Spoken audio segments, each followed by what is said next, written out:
Andrew in Easton, I don't know where Easton, Texas is. I can look it up on a map. But I think it's Houston. Houston. Houston. Texas. Okay. Got it. I know where that is. As a matter of fact, I'm going to Conroe next weekend. Hey, Jimmy, you want to go with us to Conroe? I'm already going to Houston next weekend, so let's go to whatever Conroe is too. Yeah, Conroe's on the north side. I'm going to a reptile convention. Anyway, Andrew is a theist who wants to talk about causality. So welcome, Andrew. How are you? Pretty good. I would just like to open discussion just to talk about how we're here.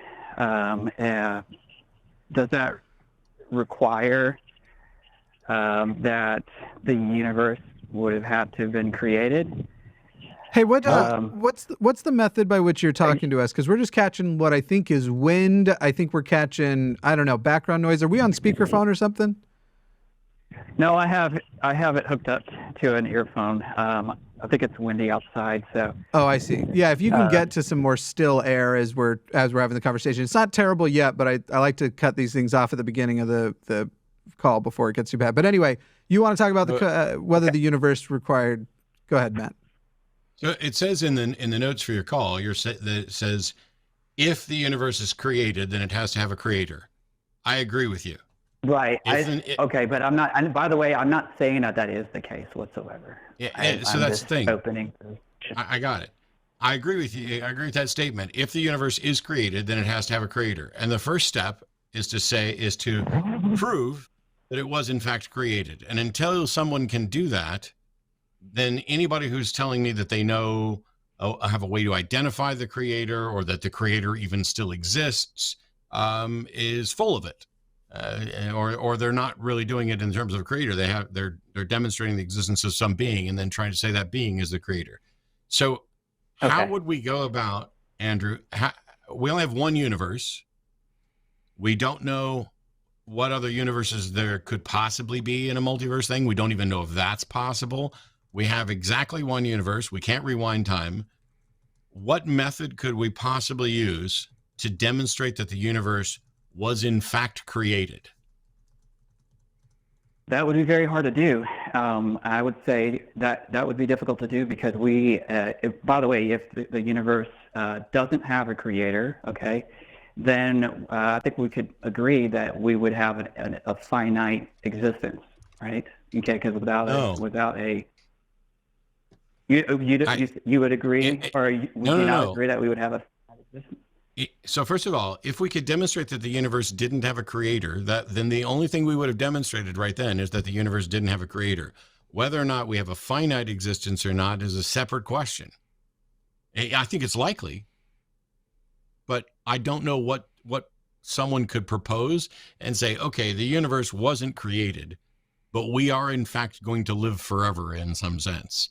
And then they make some other case for it. So the only thing I'm cautioning right now, Andrew, is to be very careful that if we reach a conclusion, that we don't then add a bunch of other conclusions in. It's just stick to the one thing, because how would we know that an uncreated universe couldn't produce something that is at least one directionally eternal? I don't have any way to disprove that. Okay. Okay. Well, I would like to say that being that, to my knowledge, after we die, I would believe that to be the end. I have no reason to believe otherwise. So I guess. So you called in as a theist, though. But wait, Andrew, you called in as a theist. I'd like to know what type of theist you are then. Okay. So for me, I'm a theist in the sense that I would say that I'm leaning more towards the universe itself being infinite, and so that I would say my origins was the universe. But where's your God is what I'm asking, not where's the universe. I don't have. See, that's where. I think we would have to agree on what a God would be. For me, simply, it's just a creator. I leave no traditional. But you just did the inverse of the same thing that you just did the inverse of the same thing I objected to. You said if we could show the universe isn't created, then that would lead us to conclude that we have a finite existence. I do not think that that's the truth. I do not think that that's a sound syllogism. And then you said, yes, I'm a theist. I'm a theist because I'm convinced that the universe is infinite, which is the exact opposite directionally of the same fallacious reasoning that I just exposed in the last one. Whether or not the universe is finite or infinite is secondary and a separate issue to whether or not there is a God of some type. As a matter of fact, there may be some God that isn't even a creator of everything.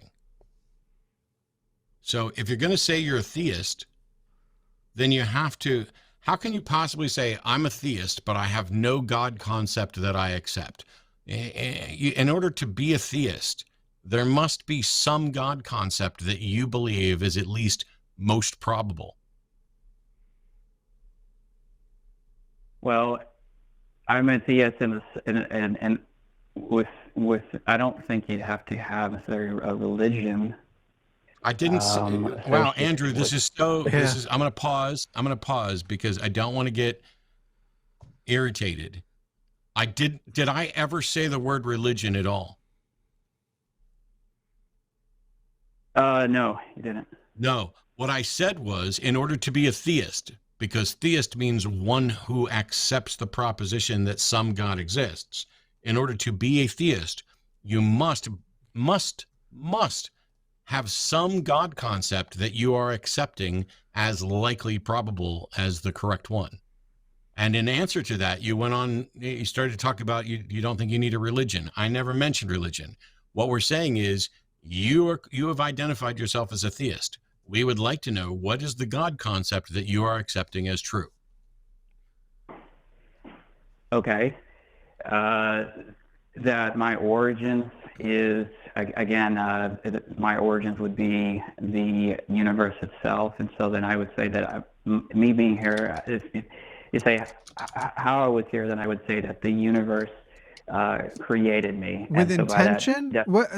This is such a weird thing to put behind, because nobody's, in a larger philosophical way, no one's going to disagree with that. But the word creation, are you saying with intention that there's a conscious universe that you were intended to be created by? Then you're just making up a reason to call yourself a theist, my guy. Like, why call yourself a theist if you're like, all right, check it out. What if I can just say, if the universe is infinite, that's my definition of God? Well, no, that's not a definition of God. That's just, so then, what about if I have an origin, the origin is God? No, not that either. Originator and God aren't synonyms. That you can say that there is a God that is an originator, but anything that is an originator doesn't make that thing a God. Otherwise, my parents are gods. So what is your motivation to hold on to calling yourself a theist because you believe in a intentionless universe that is larger than yourself, when every atheist I think you meet, or most, I shouldn't say every because there's always some idiot out there, will also agree that the universe exists and that we are a product of the universe? What's the motivation? Okay. Well, well, first of all, I'd like to say I don't think that the universe always had consciousness. I think that came at some point.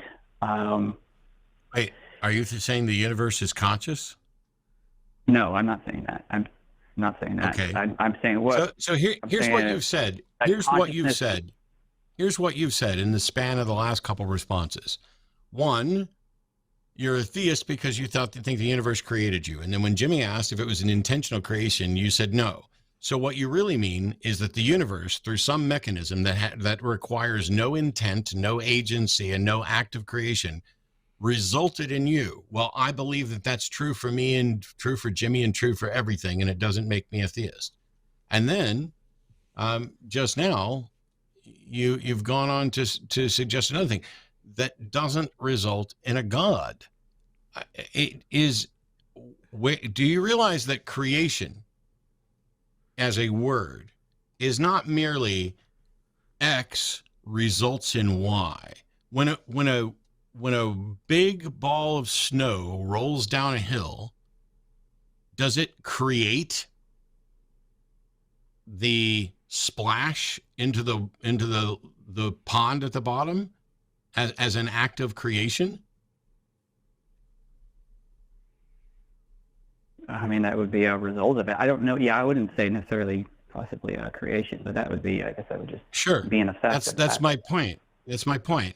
If we're not talking about an intentional agent creating something with any sort of choice, if we're just talking about natural law, in the same, the universe created you in the same way that when I throw a rock or when a rock falls into water, it creates ripples.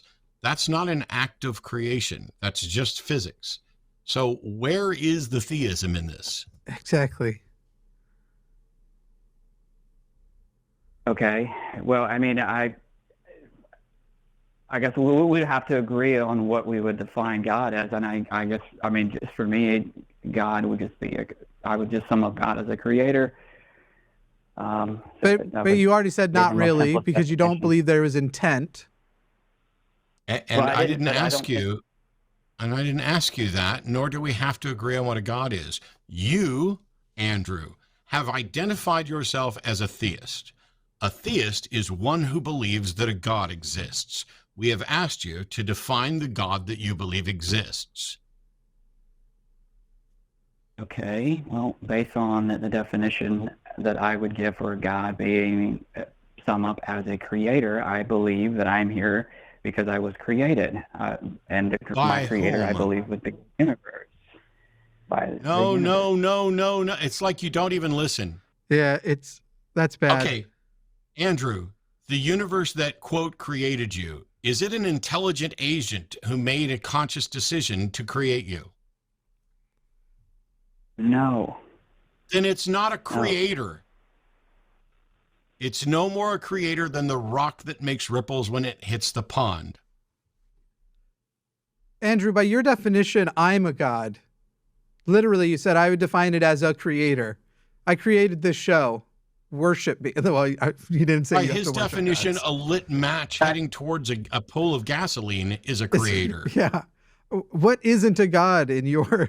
Can you give us an exclusive definition that something would be out there? Because it also sounds like you're saying there's a God. You think it's one thing. So what is a definition that only applies to the one thing? Okay. So then I guess I would say for that, that would have to be a infinite creator. I'm not saying that that it has to have it has to be sentient or it has to be conscious or intentional. And yet you've used the word creator again, despite the fact that you've been corrected multiple times. Or intent. Yes, I'm not saying. Why does it need to be infinite? And how can it be a creator if it's not sentient? Okay, it has to be infinite because if it wasn't infinite, then that creator itself it would also have to have an origin, being that creator itself would have a beginning. And so I believe what I believe a God to be is something that would have no beginning and no end, and so therefore it has to be. Why would infinite. It need to have no end? Why couldn't there be a creator that didn't have a beginning but ended when it created the universe? Why is that not possible? No, I'm not opposed to that either. Well, you were just a second ago until I asked. So now let me ask this. How can something be a creator if it's not sentient?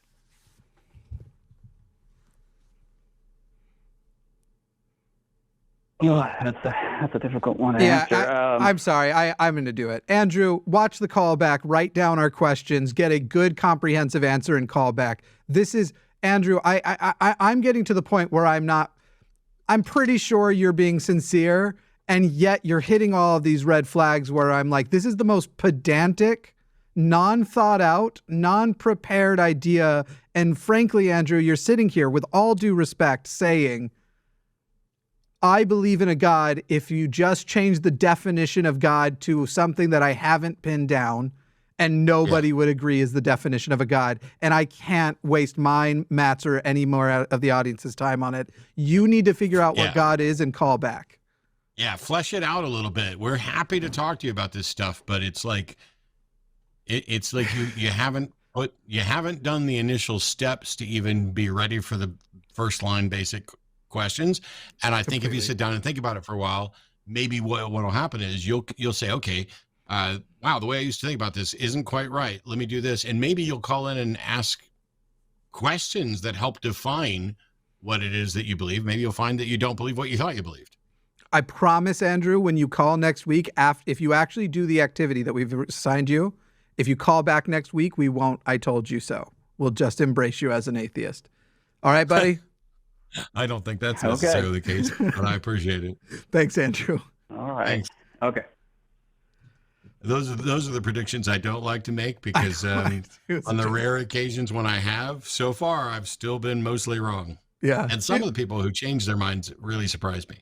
I hope it was taken as a tease, but also there is that part of me that's like, if you actually do the homework, we say this is the reasonable conclusion. So, hey, it's Jimmy Snow here. I'm the executive producer on the line with a fun fact. Did you know 100% of the hosts of this channel enjoy eating? It's true. And if you would like to help contribute to their ongoing addiction, you can do so by going over to Patreon or becoming a channel member. There are show-specific, host-specific tiers. Those are awesome. But also, you can leave a super thanks with a special little highlighted comment. You can like, comment, and subscribe. All of those will help fill our whittle bellies.